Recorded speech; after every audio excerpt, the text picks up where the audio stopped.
अस्सलाम वालेकुम everyone, welcome back to another video. Hope you all are doing well. So आज की video में जो एप्सेक्स का केमिस्ट्री का पेपर था, फिज़िक्स का और मैथ्स का, मैं कोशिश करूँगी कि ये तीनों एक ही वीडियो में कवर हो जाए। अगर वीडियो बहुत लंबी ना हुई तो मैं तीनों दिखा दूँगी, वरना कोई भी दो दिखा दूँगी। So let's get started. ये केमिस्ट्री का हमारा पेपर आया था जो कि है सेंडप्स का पेपर, एप्सेक्स का, क्लास 12th का। सो पहला क्वेश्चन आपको नज़र आ रहा होगा कि इसमें आपने बताना था कि ये SN1 रिएक्शन है या SN2 है। ये वाला क्वेश्चन जो था इसमें आपने रिएक्शन करना नहीं था, बस ये बताना था कि ये SN1 है या SN2 है, और इसके जो है ना डायग्राम्स बना के आपको पता चल जाता है। तो उसके बाद दूसरा क्वेश्चन हमारे पास था calculate the pH of the acetic acid. अच्छा, ये pH वाला क्वेश्चन आया था, Ka वाला। मज़े की बात ये है कि ये फॉर्मेटिव था, लेकिन ये फिर भी आया हुआ था, ये फॉर्मेटिव टॉपिक में से आया था। उसके बाद क्वेश्चन 2 है use the oxidation number method to balance the equation. फिर है arrange water, phenol and ethanol in order of increasing acidity, give reasons. फिर उसके बाद हमारे पास आ जाता है what is meant by coordination number, पहले इसकी डेफिनेशन, फिर ये टेबल कंप्लीट करना था, और उसके बाद बताना था explain the following reasons. A salt bridge maintains the electrical neutrality of in a cell. Na and K can replace hydrogen from acids but Cu and Pt cannot. Why? उसके बाद हमने इन कॉम्प्लेक्सेस को नेम करना था, इसके names लिखने थे। फिर उसके बाद हमारे पास आ जाता है explain the role of HCO3 in maintaining the pH of blood. ये हमारा बफर की एप्लीकेशन में से आया हुआ था। उसके बाद है compare the solubility trends in group 2 hydroxides and sulphates down the group. ये भी बुक के चैप्टर था, प्रॉपर डिटेल से इसके दोनों टॉपिक्स एक्सप्लेन हुए थे उसमें। नंबर 6 आ जाता है right balanced equation for the reactions of magnesium with oxygen, water which is steam, और डाइल्यूट HCl। उसके ऑपोजिट क्वेश्चन है how optically active racemic mixture and meso compounds differ from each other. इन तीनों का लिखना था कि इनका डिफरेंस क्या है आपस में तीनों का। उसके बाद है list any 3 physical and chemical properties of the transition elements, define chiral center, give 2 suitable examples and explain how each fulfills the condition for chirality. उसके बाद है how the phenomenon of thermal decomposition applies to group 2 carbonates, state trends of the thermal stability of carbonates down the group. फिर है draw and label the cis and trans isomers of 1,2-dibromoethane, ethene and 2-butene. उसके बाद है define ligand, differentiate between monodentate and bidentate ligands with examples. उसके बाद है write IUPAC और common names of the following aromatic compounds. इन तीनों के नेम लिखने थे बस। उसके बाद लास्ट क्वेश्चन हमारे पास इस पेज पे आ जाता है describe what happens when benzene is hydrogenated in presence of metal catalyst. फिर दूसरा क्वेश्चन था the following structure represents an azo dye, identify and label the azo functional group in the structure, और फिर है name this compound, state one property or use of this class of compound। उसके बाद फिर हमारे पास आ जाता है briefly explain the side chain oxidation of toluene with chemical equation and name of the products, predict the major products when 2-bromopentane reacts with alcoholic KOH, potassium hydroxide, write detailed mechanism। उसके बाद है alkyl halides are good starting material to produce a variety of organic compounds, justify the statement with an example, how does the presence of chlorine atoms affect the acidity of carboxylic acids, define briefly।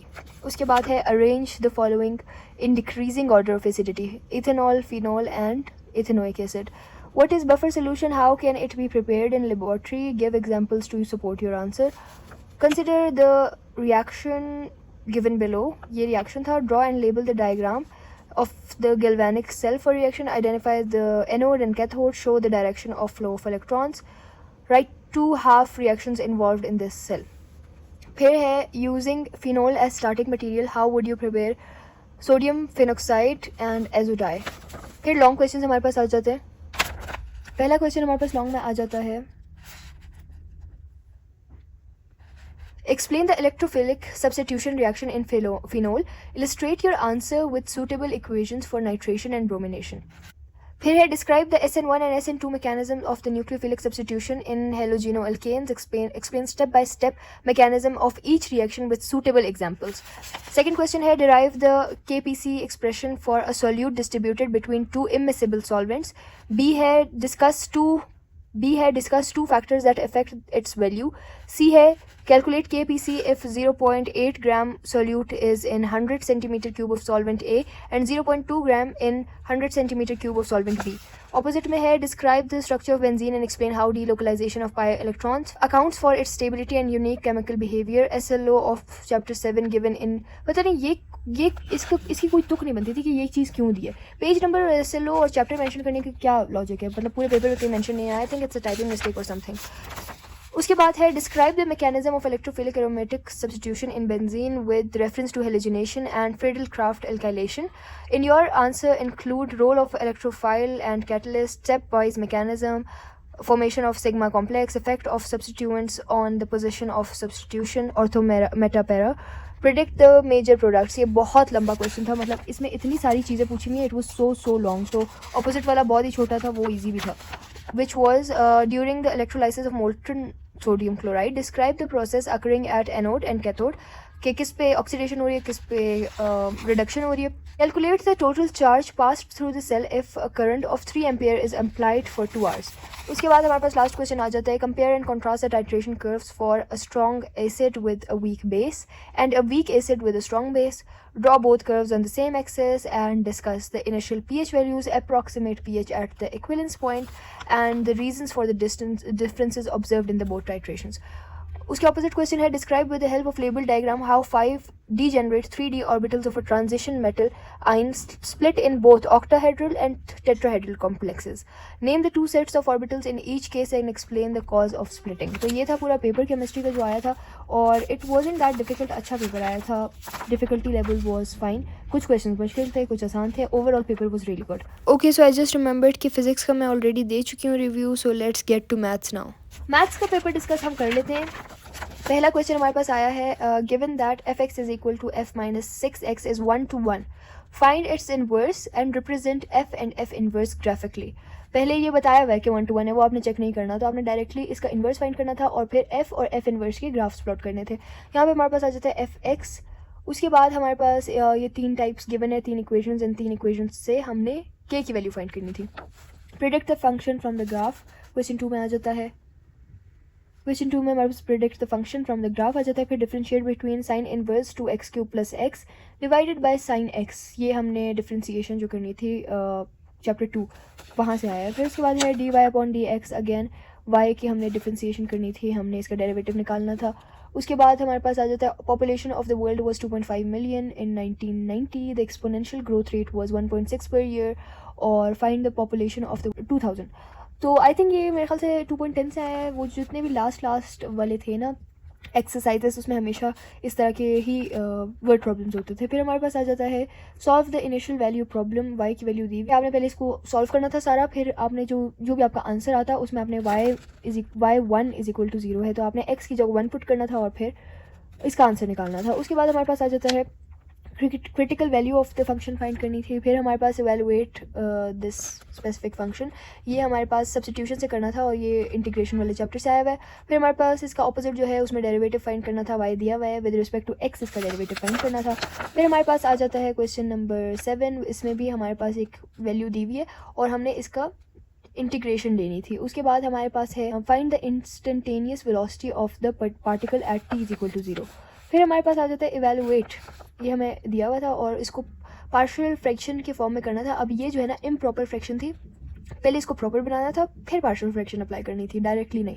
फिर हमारे पास आ जाता है इसके opposite में find dy/dx if x is equal to this and y is equal to this, दोनों का डेरिवेटिव लेना था विद रिस्पेक्ट टू t। फिर उसके बाद चेन रूल वाले मेथड से इसकी कटिंग हो जाती है और फिर dy/dx फाइंड करना था। फिर हमारे पास ये वाला लास्ट वाला आ जाता है, this is a displacement time graph for a car travelling along the straight road. यहाँ पे हमारे पास है work out the average velocity for each stage of the journey, write down the average velocity for the whole journey, work out the average speed for the whole journey. Average velocity इस specific point की पहले find करनी थी, हर एक point की, फिर उसके बाद एवरेज वेलोसिटी पूरे की, फिर एवरेज स्पीड पूरी जर्नी की। फिर उसके बाद ये है find the point of inflection of fx is equal to x4 minus x²।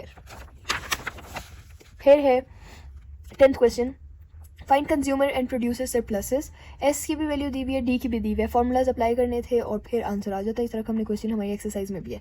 Opposite में आ जाता है, ये एवेलुएट करना था, लिमिट अप्लाई करनी थी और इसमें आपने जो है ना एक्स स्क्वायर और 5 स्क्वायर पहले बना के उसके ऊपर जाके मिड टर्म ब्रेकिंग करके कटिंग करनी थी और उसके बाद बाकी सारा 5 की वैल्यू पुट करके निकालना था। यहाँ पे आ जाता है एवेलुएट, पहले हमने इसका इंटीग्रेशन लेनी थी इस सब की और फिर उसके बाद लिमिट्स अप्लाई करनी थी। ऑपोजिट में आ जाता है find the critical point and also relative extrema by second derivative test, और आपको फंक्शन दिया हुआ है। उसके बाद है find delta y and d y for y is equal to 4x square plus 2x plus 3। Find the area under the curve y is equal to under root 9x plus 7, x is equal to 1, x is equal to 5। यहाँ पे आपको limits दी हुई है, x1 to 5 आपके पास limit है, ऊपर आपने integration लेनी थी, इंटीग्रेशन के बाद लिमिट्स अप्लाई करनी थी। फिर हमारे पास लॉन्ग्स आ जाते हैं। लॉन्ग्स में हमारे पास है draw the graph of the function y is equal to x cube, पहले इसका फंक्शन का ग्राफ ड्रॉ करना था, फिर हमने इस फंक्शन के ड्रॉ करने थे कि एक्स क्यूब प्लस 1 का क्या होगा, माइनस एक्स क्यूब का क्या होगा, x प्लस 1 होल क्यूब का क्या होगा। सारों के फंक्शंस की जो है ना ग्राफ्स ड्रॉ करने थे, इसमें 4 ग्राफ्स ड्रॉ हो रहे थे। उसके बाद है find third order derivative of this given function, पहला डेरिवेटिव, दूसरा डेरिवेटिव एंड तीसरा डेरिवेटिव, इसी फंक्शन के 3 बार डेरिवेटिव लेना था। उसके बाद है rectangular plot of a land that contains 1500 metre square will be fenced and divided into 2 equal portions by any additional fence parallel to the 2 sides.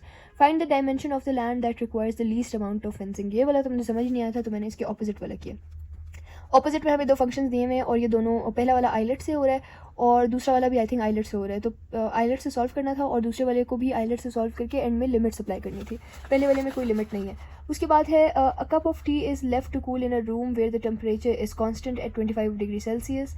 The temperature of the tea at time t minutes is t into T and it satisfies Newton's law of cooling. ये सारी चीज़ें आपने find की हुई थी, सारी values हर चीज़ दी हुई थी, फॉर्मूला लगा के फाइंड करना था। फिर है find d y upon d x for parametric functions, x की वैल्यू दी है, वाई की वैल्यू दी है, अगेन टी के साथ दिया तो आपने d y upon d x find करना था दोनों में, डी और इसमें d x upon d t find करना था, d y upon d t find करना था। फिर चेन रूल से दोनों की कटिंग हो जाती है तो d y upon d x आ जाता। फिर बी पार्ट है find d y upon d x y is equal to this, तो इसमें डायरेक्टली इसका डेरिवेटिव लेना था। फिर y की वैल्यू दी हुई है तो इसमें डायरेक्टली y का डेरिवेटिव लेते विद रिस्पेक्ट टू x तो आंसर आ जाता। उसके बाद लास्ट में हमारे पास आया हुआ है ये वाला क्वेश्चन, इसको सब्स्टिट्यूशन से सॉल्व करना था और सब्स्टिट्यूशन से सॉल्व करने के बाद इसकी लिमिट्स अप्लाई करनी थी। अगेन यहाँ पे आ जाता है m एंड n की वैल्यूज़, ये कंटिन्यूस है एट 2 एंड x पे कंटिन्यूस है, ये दोनों दिए हुए। यहाँ पे इस तरह का जो क्वेश्चन है ना ये वाला, ये ऑलमोस्ट वैसा ही है, इसमें एक वैल्यू थी लेकिन यहाँ पे 2 वैल्यू है। फिर आपने m की वैल्यू फाइंड करनी थी, उससे n फाइंड करना था, फिर या फिर n फाइंड करके उसको पुट करके m फाइंड करना था। तो आप सब्स्टिट्यूशन से भी कर सकते थे या फिर आप एलिमिनेशन मेथड से भी कर सकते थे, वो जो पहले हमने पढ़े हैं कि जो 2 इक्वेशन होती हैं उनको कैसे सॉल्व करते हैं। तो ये this was a complete paper. Maths का थोड़ा डिफिकल्ट था, MCQs बहुत अच्छे थे, हाउएवर जो केमिस्ट्री का पेपर था वो बहुत अच्छा था, so it was really good, I liked it. इतने बुरे पेपर्स नहीं थे। अच्छा जी, तो यहाँ पे मैंने पेपर की पिक्चर्स ऐड कर दी हैं, फ़िज़िक्स और केमिस्ट्री दोनों की। सेक्शन बी और सेक्शन सी की क्लियर पिक्चर्स हैं, आप लोग इसका स्क्रीनशॉट लेके अपने पास रख सकते हैं ताकि आपके पास कंप्लीट पेपर एक इमेज में अवेलेबल हो। So here is the complete picture and it is clear picture. तो आप पहले क्वालिटी वीडियो की ठीक करें फिर स्क्रीनशॉट लीजिएगा वरना ब्लर आएगी।